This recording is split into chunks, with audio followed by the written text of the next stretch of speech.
Américas no Ar. Oferecimento Landfi. Envie dinheiro rápido e fácil para o Brasil. Uninter. A melhor faculdade para brasileiros nos Estados Unidos. Acesse uninteraméricas.com e inscreva-se já. Comunidade arrecada dinheiro para pagar fiança e soltar brasileiro com câncer preso pelo ICE em Massachusetts. Vai começar na Virgínia o julgamento do americano acusado de matar a esposa com a ajuda da amante, uma babá brasileira. O ícone do futebol brasileiro, Zico, foi homenageado durante um jogo de basquete em Orlando, na Flórida. Professor de Brasília se emociona ao descobrir livro de sua autoria no acervo da Universidade de Harvard. Noite histórica no Globo de Ouro para o Brasil. O filme O Agente Secreto leva 2 estatuetas para casa, incluindo o melhor ator para Wagner Moura.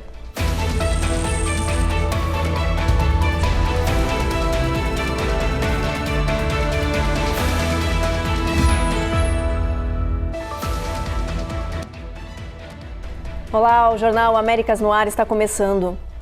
Um imigrante brasileiro com câncer em estágio avançado foi detido pelo ICE em Massachusetts e transferido para um centro de detenção. O caso dele foi parar na internet e mobilizou toda a comunidade brasileira que se uniu para arrecadar o dinheiro e libertá-lo. A fiança foi paga hoje pelo advogado.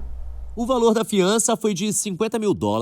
O advogado Andrew Latarulo ficou cerca de 4 horas esperando para pagar o bail e solicitar a libertação do brasileiro do centro de detenção em Burlington, no estado de Massachusetts. So the question now is Marcelo going to be released today or is he going to be released tomorrow? I think tomorrow, and also we have to work on his transportation. So his transportation from Buffalo, New York, all the way here. Marcelo foi preso no Cape Cod, em Massachusetts, depois que o carro em que trabalhava enguiçou em uma rodovia da região. Quando a patrulha chegou, eles descobriram que o brasileiro era imigrante e indocumentado, que estava no país ilegalmente há meses, depois que o visto de turista venceu. Marcelo foi detido e levado para a prisão do ICE. O problema é que o brasileiro tem câncer em estágio avançado e, segundo o advogado dele, desde que foi preso, não recebeu nenhum atendimento médico. Neste vídeo, gravado na prisão, Marcelo aparece com sangramento no nariz, feridas pelo corpo. Conta que está em condições precárias e confirma que não está recebendo assistência médica e que foi obrigado a parar com o tratamento de quimioterapia. Aí o Marcelo tinha mais 3 quimos. Eu pensei que eles iam ter a decência de, pelo menos, deixar o Marcelo fazer a quimo dele. Só que tá acontecendo, o Marcelo não tá tendo quimo, galera. Por isso que a gente tem que tirar o Marcelo de lá. Vocês viram a cabeça do Marcelo toda cortada. O Marcelo tá falando comigo, Canaí, ele tava sangrando no nariz, a barriga toda arrebentada, a pele dele tá toda trincada, parece até pele de crocodilo. O câncer, se você tá fazendo a quimo ali para diminuir as células, diminuir o tumor, e você para, ele começa rapidamente a destruir seu corpo todo. O policial Michael McDowell e o influencer Júlio Pena se comoveram com a história do brasileiro e divulgaram o caso na internet, junto com o advogado Latarulo.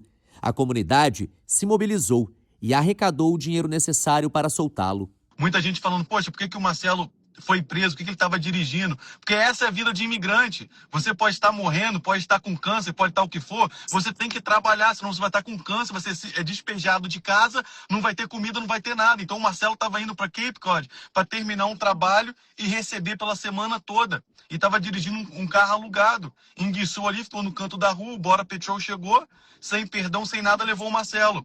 O caso de Marcelo tem sido tratado como uma emergência humanitária. A falta de atendimento médico em um caso tão grave coloca a vida do brasileiro em risco. Agora é uma contagem regressiva para a libertação do brasileiro. Marcelo será levado às pressas para um hospital a fim de fazer uma avaliação do caso de saúde e até da possibilidade de realizar uma cirurgia emergencial. Um caso que chocou a Virgínia voltou ao centro das atenções hoje. Começou o julgamento de um americano acusado de matar a esposa e um estranho com o apoio da amante, uma babá brasileira da família. Segundo a promotoria, tudo foi planejado pelos dois para encobrir a traição e parecer legítima defesa. Brandon Banfield responde por assassinato qualificado pelas mortes da esposa, Christina Banfield, e Joseph Ryan, em fevereiro de 2023. Segundo a promotoria, ele teria agido junto com a au pair brasileira Juliana Pérez Magalhães, com quem mantinha um relacionamento. No dia do crime, os dois contaram à polícia que Ryan teria invadido a casa e esfaqueado a esposa e que eles atiraram no homem para se defender, mas os promotores dizem que a história foi montada. Segundo a acusação, Banfield e Juliana teriam atraído Ryan para casa e encenado todo o crime. A au pair foi presa e, em 2024, aceitou um acordo por homicídio culposo, confirmando parte da teoria da promotoria. Ela disse que os dois criaram um perfil falso em nome de Christine para marcar um encontro com Ryan e armaram a emboscada. Por causa da confissão e do acordo, a brasileira não vai ser julgada, mas vai depor como testemunha-chave contra Brandon. Além do duplo homicídio, ele também responde por maus tratos à filha, que estava na casa no momento do crime. Hoje começou a seleção do júri para o julgamento de Brandon Banfield, que deve durar 4 semanas e esclarecer o papel dele e da brasileira Juliana no duplo assassinato. O presídio do condado de Orange, na Flórida, está vivendo uma situação incomum. O número de imigrantes detidos sem qualquer acusação criminal triplicou em apenas 3 meses e, com isso, os custos aos contribuintes dobraram. A prisão passou de cerca de 30 imigrantes para mais de 90. Os oficiais dizem que quase metade desses detidos é entregue ao ICE, mas acaba voltando para a cadeia no mesmo dia. Esse movimento é chamado de repeat booking, que significa quando um imigrante sai para a custódia federal, mas é devolvido por falta de espaço nos centros prisionais de imigração ou por atrasos no processamento. Cada um desses detidos custa cerca de $100 por dia aos contribuintes do condado de Orange, aqui na Flórida. Especialistas dizem que o problema é o acúmulo de casos no sistema federal e a falta de agentes treinados para fazer a triagem. Enquanto isso, o governo da Flórida diz que está aguardando autorização para abrir um 3º centro estadual de imigração, para evitar que esses detidos sejam liberados nas ruas. Segundo o condado, a situação atual custa cerca de $9 mil por dia aos cofres públicos. O Departamento de Segurança Interna anunciou o envio de cerca de 1.000 agentes da Patrulha de Fronteira para Minneapolis. A decisão acontece no momento em que moradores e lideranças da cidade, governada por democratas, vêm pressionando o governo federal a retirar as equipes do ICE e os oficiais de patrulha de fronteira da região. A presença dos agentes foi ampliada em dezembro pelo presidente Donald Trump, com foco especial na comunidade somali, depois de denúncias de fraude envolvendo verbas para programas infantis. A tensão aumentou na última semana, quando uma americana foi morta a tiros por um agente federal durante um protesto. O Departamento de Segurança Interna afirma que o tiroteio foi em legítima defesa e divulgou vídeos que, segundo a pasta, apoiam essa versão. Mas as autoridades locais pedem uma investigação independente. No próximo bloco, temporada de imposto de renda. A IRS vai começar a receber declarações a partir do dia 26 de janeiro.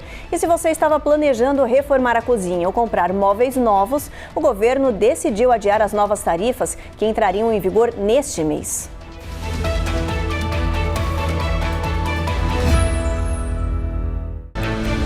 Américas no Ar. Oferecimento Landfi. Envie dinheiro rápido e fácil para o Brasil.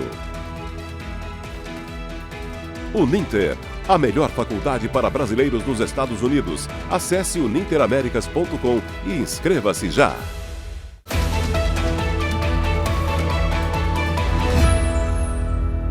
A Receita Federal norte-americana anunciou que vai começar a receber os informes de impostos de renda de 2025.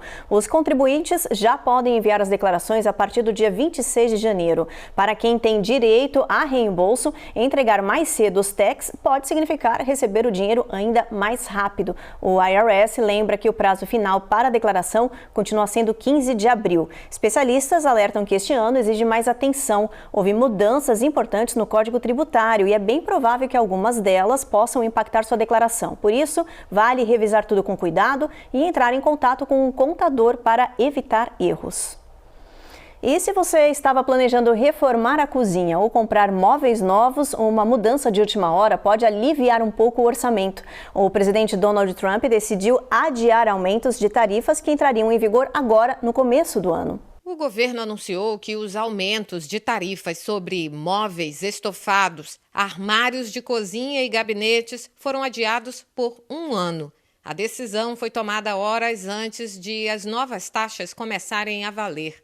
A Casa Branca não explicou o motivo exato, mas disse que as negociações com parceiros comerciais continuam. A maior parte desses produtos vem de países como China e Vietnã. Pelo plano original, a tarifa sobre armários subiria para 50% e a de móveis estofados chegaria a 30%. Atualmente, ambas estão em 25% desde setembro. O adiamento evita que os preços disparassem agora, no início do ano, especialmente para quem está planejando reformas ou compras maiores para a casa. O Departamento de Justiça abriu uma investigação criminal sobre a reforma da sede do Federal Reserve em Washington.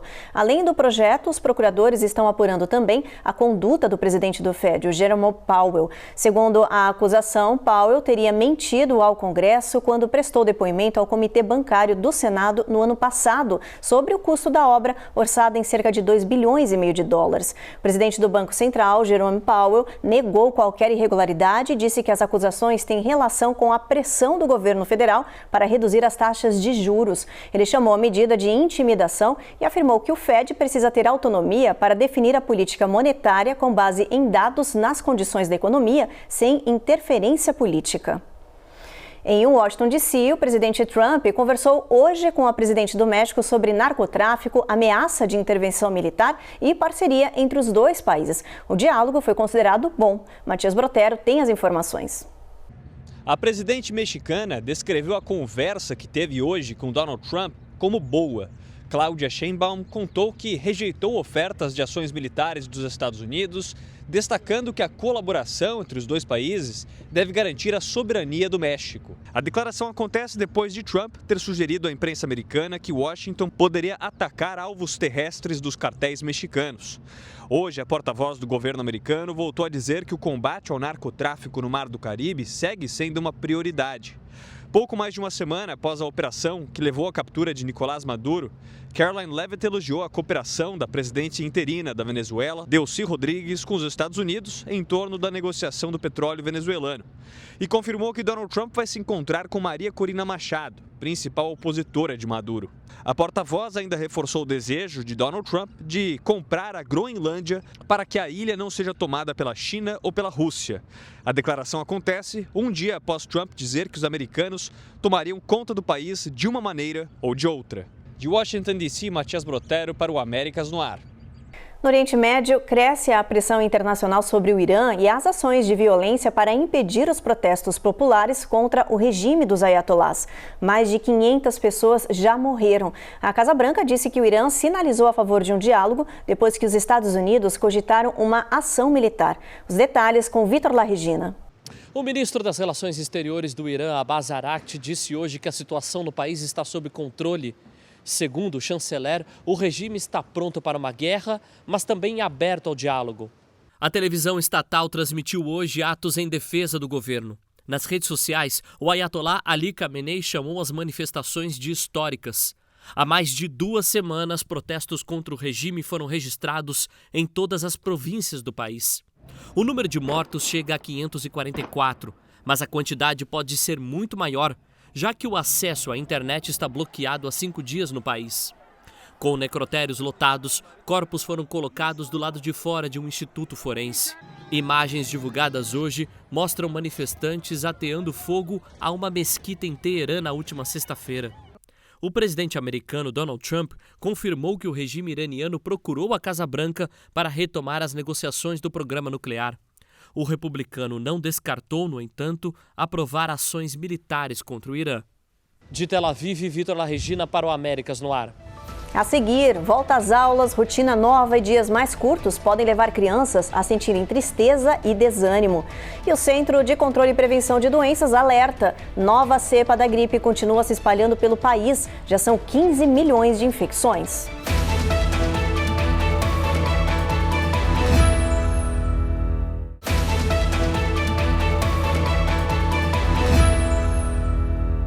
Nova York enfrenta a maior paralisação de enfermeiros da cidade dos últimos 3 anos. Os profissionais exigem melhores condições de trabalho e benefícios. Os detalhes com a Carolina Camargo. Aos gritos, milhares de profissionais cruzaram os braços e foram para as ruas. A greve, que atinge 3 sistemas hospitalares da cidade de Nova York, entrou em vigor hoje, depois do fracasso de um acordo no final de semana.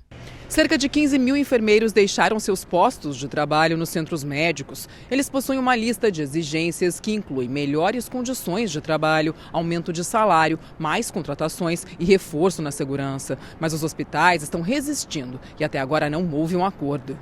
Com a temporada de gripe intensa se espalhando, a paralisação pode forçar os hospitais a transferir pacientes, cancelar consultas e sobrecarregar outras instituições. Por enquanto, não há previsão para o fim da greve. Volta às aulas, rotina nova e dias mais curtos. Para muitas crianças, o retorno depois das férias pode trazer tristeza, desânimo e até sintomas depressivos. A gente mostra como os pais podem ajudar os filhos a superar esse período. Olha só. As festas acabaram, o frio chegou e a rotina voltou. Para muitas crianças, janeiro traz um baque emocional e esse pós-férias é mais comum do que parece.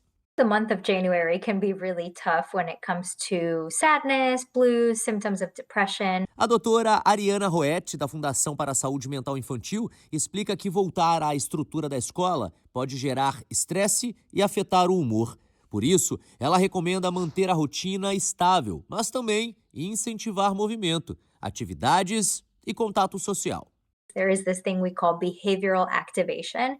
A especialista diz ainda que os pais devem conversar sobre como os filhos se sentem, ajudar os menores a identificar emoções e criar metas pequenas, como 15 minutos de uma atividade prazerosa, para gerar reforço positivo e evitar que a depressão sazonal vire algo crônico e definitivo. Ela lembra que passar tempo ao ar livre e na luz do sol também pode ajudar a regular a serotonina e melhorar o humor. E orienta os pais que, se tiverem dificuldades nessa fase, um psicólogo sempre pode ajudar. A small goal can be 15 minutes of a fun activity. And then you really want to focus on the praise and making it feel good, because what really battles depression is that positive reinforcement. O CDC, o Centro de Controle e Prevenção de Doenças, voltou a alertar para a nova cepa da gripe que continua se espalhando com força pelo país. Já são 15 milhões de casos nesta temporada, com cerca de 180 mil internações e 7.400 mortes. A maioria das infecções é causada por uma variante severa da influenza A, chamada subclado K. Creches e escolas estão redobrando os cuidados para evitar contágios e surtos, principalmente com os bebês que ainda não podem receber vacinas e que são as maiores vítimas de complicações. Em Des Moines, Iowa, funcionários desinfetam brinquedos e salas todas as noites para tentar conter o avanço do vírus. Especialistas alertam que o número de doentes deve crescer e lembram que a vacina continua sendo a melhor forma de proteção contra os casos graves, mesmo com a circulação de novas cepas. Até agora, o CDC estima que 130 milhões de doses da vacina tenham sido aplicadas no país. Isso significa menos de 40% da população imunizada. Depois do intervalo, noite histórica do Globo de Ouro para o Brasil. O filme O Agente Secreto levou 2 estatuetas. E ainda, professor de Brasília se emociona ao descobrir livro de sua autoria no acervo da Universidade de Harvard.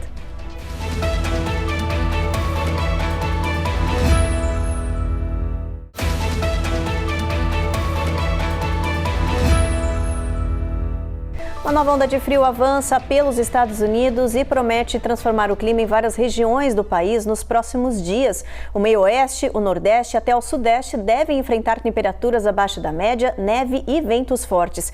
E aqui na Flórida, o frio também chega com força em algumas áreas. Uma massa de ar ártico avança pelo país e reforça o inverno no meio-oeste, nos Grandes Lagos e no Nordeste a partir de amanhã. As temperaturas devem despencar em algumas áreas, com sensação térmica abaixo de zero, por causa de rajadas que podem chegar a 40 milhas por hora.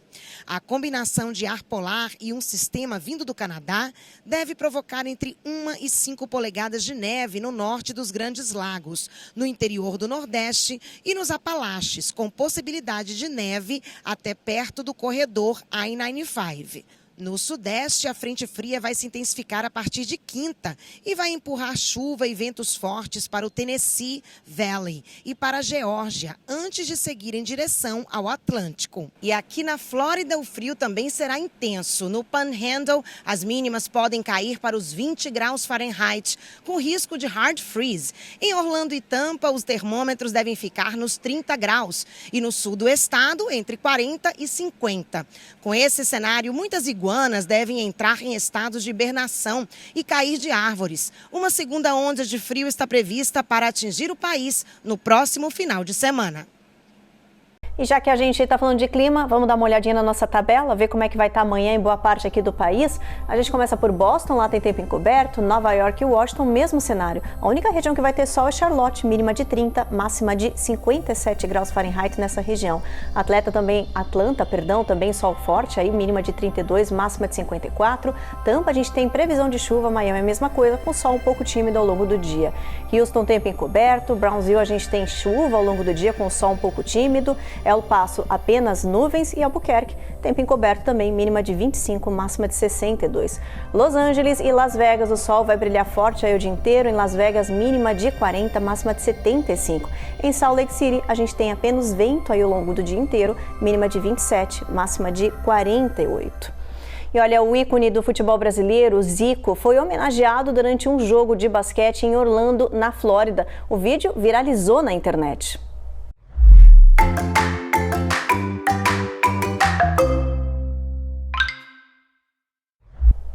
Antes da partida começar, Zico recebeu a camisa oficial do Orlando Magic, personalizada com o nome dele e o número 10. A homenagem surpreendeu o ícone do futebol brasileiro e arrancou aplausos do público. As imagens rapidamente ganharam as redes sociais e viralizaram. Zico interagiu com o mascote e celebrou o presente. Depois da homenagem, o craque brasileiro assistiu a partida de basquete empolgado. O time Orlando Magic deu um show e venceu o adversário New Orleans Pelicans por 128 pontos. E olha, uma surpresa emocionante marcou a viagem de um professor da UNB de Brasília aos Estados Unidos. Ele descobriu, graças à filha, que um livro escrito por ele está no acervo da Universidade de Harvard. E o vídeo acabou viralizando também nas redes sociais. O professor César Augusto Tiburcio Silva, da Universidade de Brasília, foi surpreendido pela filha, Mariana, durante uma viagem em família aos Estados Unidos. Sem revelar o motivo, ela levou o pai até a Biblioteca Central de Harvard. Mariana, que cursa mestrado em designer na universidade, havia pesquisado o nome do pai no sistema interno e descobriu que um dos livros dele, Custos no Setor Público, publicado em 2007, fazia parte do acervo. Ela alugou o exemplar e preparou a surpresa. O momento foi registrado em vídeo e já soma mais de 89 mil visualizações nas redes sociais. Nas imagens, o professor aparece surpreso ao ver o próprio livro nas prateleiras de uma das instituições mais prestigiadas do mundo. Segundo Mariana, o pai é apaixonado pela docência e esse foi um dos momentos mais marcantes da viagem. Depois da descoberta, ele passou a tirar fotos com o livro em todos os lugares. Muito fofo, vai. Obrigada, pai, por ter sido o melhor professor que eu poderia ter pedido na vida. Por ter me ensinado e continuar me ensinando tanto. É muito especial para mim saber que tem um pouquinho de você aqui. E a gente termina o jornal com a noite histórica do Globo de Ouro para o Brasil ontem à noite. O filme O Agente Secreto levou 2 estatuetas para casa de melhor filme de língua não inglesa e também de melhor ator para o Wagner Moura. A reportagem é da Carla Marinho. And the Golden Globe goes to Wagner Moura.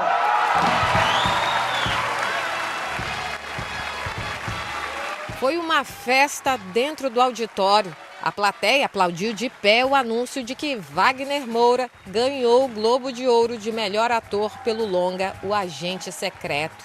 No caminho até o palco, Wagner não escondeu o rosto de surpresa. Ele recebeu o cumprimento de alguns famosos de Hollywood, como Julia Roberts. Thank you very much. Whoa, oh, okay. Thank you, Golden Globes. Sem palavras e sem fôlego, Wagner respirou fundo e agradeceu a todos os presentes, ao Golden Globo, e chamou o cineasta Kleber Mendonça Filho de gênio. Kleber Mendonça Filho. Brother, you are a genius and you are my brother, and I thank you for this. E como não poderia deixar de ser, mandou um recado em português para o Brasil. Para todo mundo no Brasil assistindo isso agora, viva o Brasil, viva a cultura brasileira. Thank you very much. Mas não foi só com esse prêmio inédito que o Brasil entrou para a história do cinema mundial. O filme O Agente Secreto também levou para casa o troféu de melhor filme de língua estrangeira. Foi a primeira vez em 27 anos que o Brasil voltou a vencer essa categoria desde Central do Brasil. E pela primeira vez na história, o país levou 2 prêmios na mesma edição do Globo de Ouro.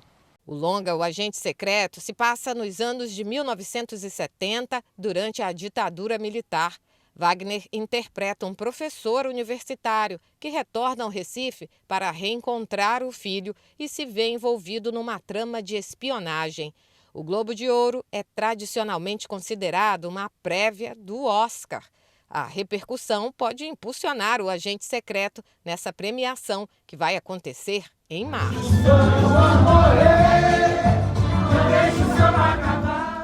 Bem bacana, né? Bom, parabéns aí ao filme O Agente Secreto, do Kleber Mendonça Filho, e ao Wagner Moura também.